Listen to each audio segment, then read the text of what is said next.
नाज़रीन गिरामी अस्सलामु अलैकुम वरहमतुल्लाहि वबरकातुह। सीधी बात के ताज़ा तरीन प्राइम टाइम में आप लोगों का इस्तकबाल है।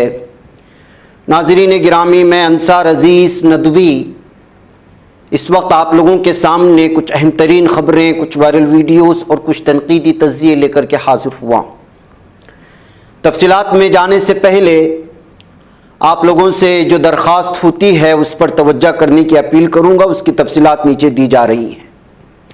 लोगों को जोड़ें, चैनल से सब्सक्रिप्शन की तादाद में भी इजाफा करवाएं, यह आप लोगों की जिम्मेदारी है। नाज़रीन गिरामी, ऐसा महसूस होता है कि बीजेपी को अपनी शिकस्त का पूरा यकीन हो चुका है। उसके अलग अलग लीडरान को भी शिकस्त का यकीन हो चुका है, जिसकी वजह से वो हिंदुओं को खुश करने के लिए अलग अलग तरह के दावे और अलग अलग तरह के वादे करते हुए नजर आ रहे हैं। हेमंत बिस्वा शर्मा से कौन नावाकिफ है?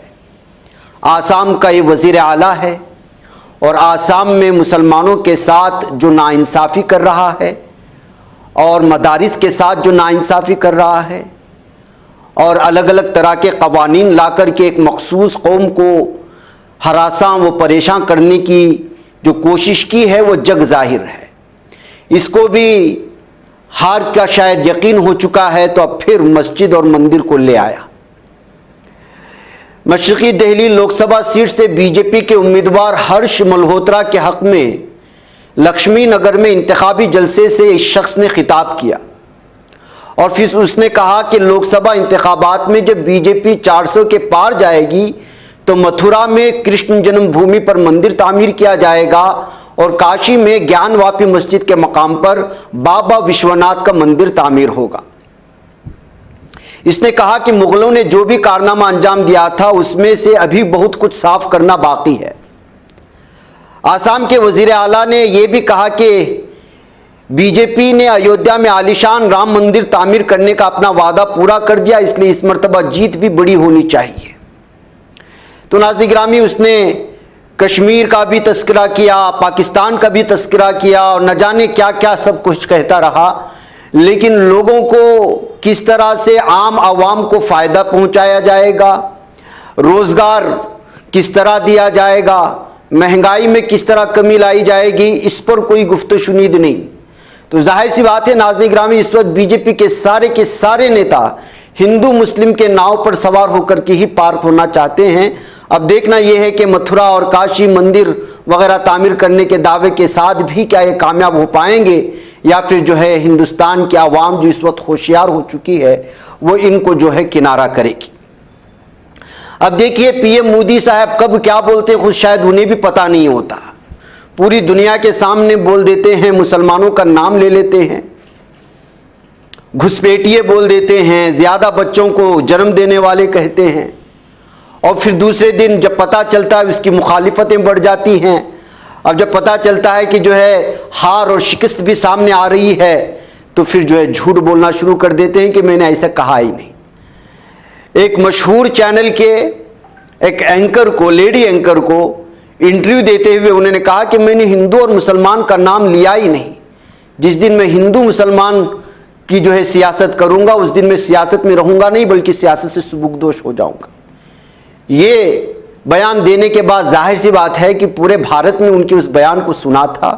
इलेक्शन कमीशन के खिलाफ इस बयान को लेकर के शिकायतें दर्ज हुई थी और उसके बाद यही मामला सुप्रीम कोर्ट तक पहुंचा था कि इलेक्शन कमीशन को इस तरह के बयानात पर जो है कार्रवाई करने पर मजबूर करे, फैसला सुनाया जाए। लेकिन सुप्रीम कोर्ट ने इस बात को लेकर के कल खारिज कर दी थी ये सारी अर्जियां। मैंने उस पर तबसरा किया था कल प्राइम टाइम में। सब इतना सब कुछ होने के बाद भी जब झूठ बोलते हैं तो जाहिर सी बात है कि जो है ये शिकस्त को सामने देखते हुए बोखलाहट में इस तरह के बयानात हो रहे हैं। ये इस वक्त जो है ताज़ा बयान, इसीलिए जो है इस वक्त असदुद्दीन ओवैसी ने भी वज़ीर आज़म नरेंद्र मोदी पर हमला कर दिया बयानी तौर पर, और ट्वीट करते हुए कहा कि वज़ीर आज़म मोदी ने अपनी तकरीर में मुसलमानों को दरअंदाज और बहुत ज़्यादा बच्चे वाले कहा था। अब वो कह रहे हैं कि मुसलमानों की बात नहीं कर रहे, उन्होंने कभी हिंदू मुस्लिम नहीं किया। उसी ने कहा ये झूठी वजाहत देने में इतना वक्त क्यों लगा? मोदी का सियासी सफ़र सिर्फ मुस्लिम मुखालिफ सियासत पर कायम है। इस इलेक्शन में मोदी और बीजेपी ने मुसलमानों के खिलाफ अनगिनत झूठ और बेपनाह नफरत फैलाई है। वज़ीर-ए-आज़म मोदी पर अपना हमला जारी करते हुए ओवैसी ने कहा, ये सिर्फ मोदी ही नहीं जो कटहरे में है, बल्कि हर वो वोटर है जिसने इन तकरीरों के बावजूद बीजेपी को वोट दिया। ये कहते हुए उन्होंने जो है नरेंद्र मोदी के इस झूठ को एक बार फिर जग जाहिर करने की कोशिश की। नाज़रीन गिरामी, कर्नाटक का हुबली याद है, इन्हीं इलेक्शन के दरमियान में एक मामला पेश आया था कत्ल का। नेहा नामी माशुका को एक मुस्लिम नौजवान ने कत्ल कर दिया, तो मीडिया ने, हिंदुत्व ज़हनियत के हामिल फ़िरक़ा परस्त तंजीमों ने और बीजेपी के बड़े बड़े लीडरान ने जो आसमान सर पर उठाया और कई कई दिनों तक इस पर जो बहस हुई और इन इलेक्शन में उसका फ़ायदा उठाने का जो साजिश हुई या जो मौके की जो ताक में थे, वो सारी चीज़ें आप लोगों के सामने हैं। वो कर्नाटक का हुबली शहर था। आज उसी हुबली शहर से ऐसी ही एक खबर आ रही है जिसने लड़की को, जिसका नाम है अंजलि, उसको कत्ल कर दिया है एक मजनून पागल प्रेमी ने। मैसूर आने के लिए कहा, सबसे पहले मोहब्बत का इजहार किया, शादी रचाने को कहा, लड़की ने इनकार किया, घर वालों ने इनकार किया। गुस्से में आया हुआ यह शख्स जो है लड़की के घर के बाहर गया, दरवाजे को नॉक किया और फिर जैसे ही लड़की दरवाज़ा खोली उस पर जो है बुरी तरह से चाकुओं से हमला कर दिया और वहाँ से वो फरार हो गया। मरने वाली लड़की का नाम है अंजलि, हुबली के वीरापुर में ये पेश आया हुआ मामला है और इस मजनून कातिल का नाम है गिरीश सावंत। अब तक अगर ये अपोजिट वाला मामला होता तो न जाने क्या कुछ हो चुका होता।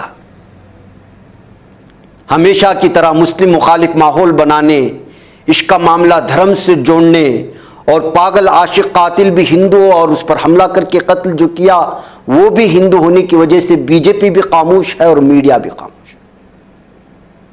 आखिर इस पर मीडिया क्यों नहीं बोल रहा है? ना रियासती सतह का मीडिया सिर्फ एक सुर्खी देकर के ख़त्म कर दिया है, एक छोटी सी 2 लाइन की न्यूज़ बता करके ख़त्म कर दिया है। लेकिन नेहा के मामले में इस कदर नफरत भड़काई गई थी कि पूरे के पूरे मुस्लिम समाज को कातिल बना करके पेश किया गया था, माहौल बनाया गया। उसी इलाके की इस खबर को इस वक्त दबाने की कोशिश हो रही है। तो क्या गिरीश सावंत हिंदू नहीं है? जिस तरह नेहा के बारे में बड़ी जो है हसास एतबार से उनके अहले खाना पर बहुत ही ज़्यादा रहमदिल बन करके सब के सब उनके घर जाने की कोशिश कर रहे थे बीजेपी नेता और लीडरान, अब क्या अंजलि हिंदू नहीं है? क्या वो लड़की नहीं है? क्या वो अब मजलूम नहीं है? क्या अब उनके घर वालों को दिलासा देने की ज़रूरत नहीं है? अब क्यों जो है अंजलि के लिए मुआवजा नहीं पूछ रही है बीजेपी? ये कहते हुए इस वक्त सवाल उठाए जा रहे हैं। और जाहिर सी बात है कि प्रज्वल रेवन्ना जिसने 200 से ज़्यादा हिंदू खवातीन के साथ ज़्यादती की, उसके खिलाफ ये बीजेपी नहीं बोल रही है। और हिंदुत्व तंजीमें जो अपना आप को हिंदू धर्म के रक्षक मान करके लोगों को और हिंदू भाइयों को बेवकूफ़ बनाने की कोशिश करती है, वो इस मामले में खामोश है, तो फिर वो कहाँ से अंजलि का साथ देगी? ये कहते हुए इस पर इस वक्त निशाना साधने की कोशिशें हो रही हैं। नाज़रीन गिरामी, एक तस्वीर देखें, 2 प्रोफेसर्स हैं, मिर्ज़ा मुअज़्ज़िज़ बेग और फरहत। 2022 में इंदौर में इन लोगों पर जुल्म किया गया। जुल्म एतबार से किया गया कि जो है गवर्नमेंट लॉ कॉलेज जो इंदौर में है, वहाँ पर इन पर एबीवीपी के गुंडों के एहतिजाज की वजह से मुतअल्लिका कॉलेज ने निकाल बाहर कर दिया था, इस्तीफा देने पर मजबूर कर दिया था और वहाँ के प्रिंसिपल इनामुर रहमान को भी गवर्नमेंट लॉ कॉलेज इंदौर से जो है निकाल दिया गया था। 2022 दिसंबर की बात है। और क्यों? इसलिए कि वहां की लाइब्रेरी में एक किताब ली गई थी, जिस किताब का नाम collective violence and criminal justice system था। इसको लव जिहाद से ताबीर करते हुए, नॉनवेज फूड कैंपस में चलाने की बात करते हुए, अलग तरह के इल्ज़ामात लगाते हुए एबीवीपी ने इस कदर एहतिजाज दर्ज किया कि जाहिर सी बात है कि एबीवीपी बीजेपी की जहली तंजीम है। तलबा उनके मानते हुए इन मुस्लिम प्रोफेसर्स के खिलाफ एक माहौल बना करके इनको निकालने पर मजबूर कर दिया गया और इन पर जो है क्रिमिनल केस लगा करके अदालत तक के मामला चला गया। यानी 3 दिसंबर को इनके खिलाफ, फरहद खान के खिलाफ, रहमान के खिलाफ और अमर लॉ पब्लिकेशंस के खिलाफ जो है मामला दर्ज किया गया। जबकि हकीकत यह है कि जिस वक्त इस किताब को लाया गया था उस वक्त कॉलेज की प्रिंसिपल सुधा सुरेश सिलावट थी। Collective violence in criminal justice system को जिस दौर में परचेज किया गया था उस वक्त ना उस वक्त के प्रिंसिपल जो मुसलमान थे वो थे और ना इसके खरीदारी में इन प्रोफेसर का कोई लेना देना नहीं है। सिर्फ और सिर्फ झूठ की बिना पर, सिर्फ एहतिजाज करने की बिना पर इन प्रोफेसर से जो है झूठ बोला गया, इनके खिलाफ जो है माहौल बनाया गया। तो अब जो है सुप्रीम कोर्ट ने कल इस क्रिमिनल केस को जो प्रिंसिपल इनामुर रहमान के खिलाफ लगाए गए हैं उन तमाम चीजों को कैंसिल कर दिया है, रद्द करने का जो है ये कहते हुए जो है एक बयान जारी किया है और फैसला सुनाया है कि सिलेबस में ऑलरेडी ये किताब मौजूद है और फिर इस किताब को खरीदने वाले भी ये नहीं, उस वक्त कोई और प्रिंसिपल था तो किस तरह इनके खिलाफ कोई मामला आप दर्ज कर सकते हैं। ये कहते हुए जो है इस वक्त जो है इनके खिलाफ जो फैसला लिया गया, इनके खिलाफ जो तौहीन की गई उसको लेकर के जो है इस वक्त तबसरे हैं। नाज़रीन गिरामी, ये फैसला तो आ गया सुप्रीम कोर्ट का, लेकिन मैं आपको यहां पर एक बात बताना चाहता हूं। अभी पूना या महाराष्ट्र की खबर हम लोगों ने आप लोगों के सामने रखी थी परवीन के बारे में, जिसको एक हिंदुत्व ज़हनियत के हामिल लोगों ने सिर्फ और सिर्फ ट्विटर के जरिए से हमास जो इस वक्त जो है मुजाहिदीन की जो तंजीम है जो लड़ रही है जालिम दहशतगर्द इसराइलियों से, सहयूनी गुंडों से, उनकी हिमायत करने पर या इस तरह के ट्वीट्स को लाइक करने की वजह से एक बाकायदा मजमून बना करके शाये करता है और उसके खिलाफ जो है बाकायदा उनको निकाल बाहर कर दिया जाता है परवीन को। इससे आप अंदाज़ा लगा सकते हैं कि मुस्लिम प्रोफेसर्स के खिलाफ या जो भी सरकारी सतह पर इस वक्त आला पैमाने पर अपने जो है फ़राइज़ अंजाम दे रहे हैं उनको चुन चुन करके इस वक्त हिंदुत्व लॉबी की जानिब से टारगेट किया जा रहा है ताकि वो इस वक्त जो है पूरी तरह से एहसास कमतरी का शिकार हो। आला तालीम हासिल करने के सिलसिले में जो इस वक्त मुस्लिम कम्युनिटी में एक किस्म का जज्बा पैदा हो चुका है उसमें वो कमियां आएँ और किसी भी सरकारी ओहदों पर या किसी भी बड़ी पोजीशंस में मुसलमान नज़र ना आए, इसके खिलाफ बाकायदा हिंदुत्व लॉबी चल रही है और उनके खिलाफ जो ऑलरेडी इस बड़े बड़े ओहदों पर पहुंच चुके हैं उनके खिलाफ बाकायदा इस वक्त साजिशें हो रही हैं। ये कहते हुए इस मामले को सुप्रीम कोर्ट के इस फैसले आने के बाद इस वक्त जो है चौकन्ना रहने और हिंदुत्व लॉबी जिस तरह से काम कर रहे मुसलमानों के खिलाफ इस सिलसिले को जो बड़ी तशवीश के साथ और संजीदगी से साथ लेने की बात कही जा रही है। नाज़रीन गिरामी, किस तरह से जो है लोगों की ज़हनियत बदल गई है और क्या कुछ हो रहा है और किस किस तरह की वीडियोस इस वक्त जो है आ रहे हैं उसकी एक मिसाल इस वक्त हमें यहां पर आ रही है कि बीजेपी से जो है फ्री राशन लेकर के बीजेपी को वोट नहीं दे रहा ये कहते हुए वीर बहादुर और रामपाल नामी 2 सिक्योरिटी गार्ड्स ने एक दलित शख्स को बुरी तरह से बीच रास्ते में जुल्म करते हुए नजर आए। बताया जा रहा है कि यह दलित वॉचमैन है जिसका नाम वीरेंद्र कुमार है। ऑफिसर्स के सामने, वोटर्स के सामने यूपी के किसी इलाके की खबर बताई जा रही है। शायद उनको पता नहीं ये किसको वोट देने जा रहे हैं या पता नहीं बातों बातों में कुछ बोल चुके होंगे। तो इस पर जो है ये सिक्योरिटी गार्ड्स जिस तरह से या पुलिस अफसरान जिस तरह से इस पर जो है बीजेपी की हिमायत में आकर के हमला कर रहे हैं, इससे आप अंदाज़ा लगा सकते हैं कि जहनियत किस कदर ख़राब की जा चुकी है और ये हिंदुत्व जहनियत या नफ़रत का जो माहौल इस वक्त जो है वो मुख्तलिफ शोबों में किस तरह घुस गया है इसका भी अंदाज़ा इस वीडियो से सामने आ सकता है। मज़ीद इस वीडियो के सिलसिले में तहक़ीक़ात की जा रही हैं नाज़रीन गिरामी। तो ये सूरत हाल है इस वक्त। आप अंदाज़ा लगाएं ये अलग अलग ख़बरों से कि इन इंतखाबात में हो या जो भी सूरत हाल भारत में बनती जा रही है वो किस कदर इस्लामोफोबिया का शिकार है, या दलित मुखालिफ है या ईसाई मुखालिफ है, कि हर एतबार से इस वक्त जो है भारत की गद्दी हासिल करने के लिए सिर्फ़ और सिर्फ नफ़रत का ही माहौल बनाने की कोशिश हो रही है। लेकिन हकीकत यह है, ज़मीनी सतह पर यह है, और ये सब इसलिए हो रहा है कि इस वक्त जो है सारी की सारी रियासतों में बीजेपी अंदरूनी खल्फशार का जहां शिकार है, खाना जंगी का शिकार है, वहीं उनकी सीटें उनसे दूर होती नज़र आ रही। ये इसलिए भी कहा गया, और ये इस बात पर यकीन और इस बात पर जो है गालिब गुमान इसलिए है कि बीजेपी में जो है यूपी में बिलखुसूस इस वक्त बहुत बड़ी गड़बड़ी चल रही है। इसीलिए अमित शाह ने अब यूपी की कमान अज़ बखुद अपने हाथ में ले ली ताकि नाराज लीडरों को मनाया जाए। और इसको कुमार थतागित नामी एक शख्स ने इसको बयान किया है, मैं उसका मुख्तसर आपके सामने रखता हूं कि उत्तर प्रदेश में इंतखाबात के 4 मराहिल की तकमील के साथ और भारतीय जनता पार्टी को दरपेश चैलेंजों के पेश नज़र मरकजी वजीर दाखिला अमित शाह, जिन्हें अब पार्टी का चाणक्य कहा जाता है, उसने ज़्यादा लोकसभा सीटों वाली रियासत की कमाल संभाल ली है।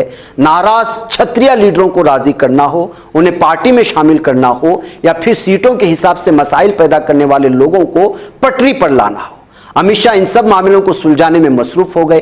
कई सीटों पर भी ऐलान करदा उम्मीदवारों में तब्दीली से लेकर आकाश आनंद की जारिहाना मुहिम को रोकने तक इसे शाह की हिकमत अमली की कामयाबी के तौर पर देखा जा रहा है।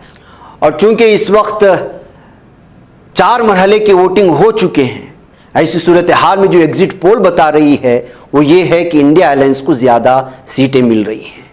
तो इस वजह से ना जाहिर सी बात है कि यूपी अगर बीजेपी के हाथ से खिसक गया तो आप अंदाज़ा लगा सकते हैं कि किस तरह से जो है इस वक्त भारत में जो अगली हुकूमत बनाने वाली होगी वो जो है बीजेपी के अपोजिशन वाली होगी।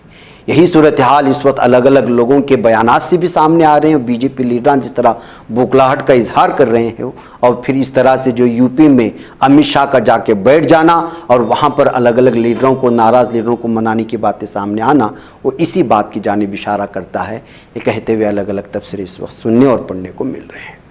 नाज़रीन, वक्त लंबा हुआ है, कुछ खबरें रह गई, मैं इंशाल्लाह फिर पेश करूँगा। मुझे यहाँ पर इजाज़त। अस्सलाम वालेकुम रहमतुल्लाहि व बरकातहू। ये बच पाता है कोई सहाफ़ी की निगाहों से, मिलाता है ये लोगों को मोहब्बत की पनाहों से।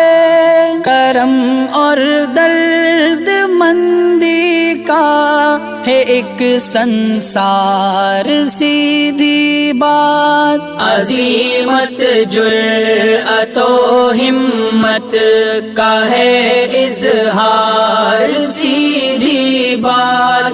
अज़ीमत जुर्अतो हिम्मत का है इज़हार, सीधी बात। ये चैनल हक निगर बनकर कुचल देता है फितनों को।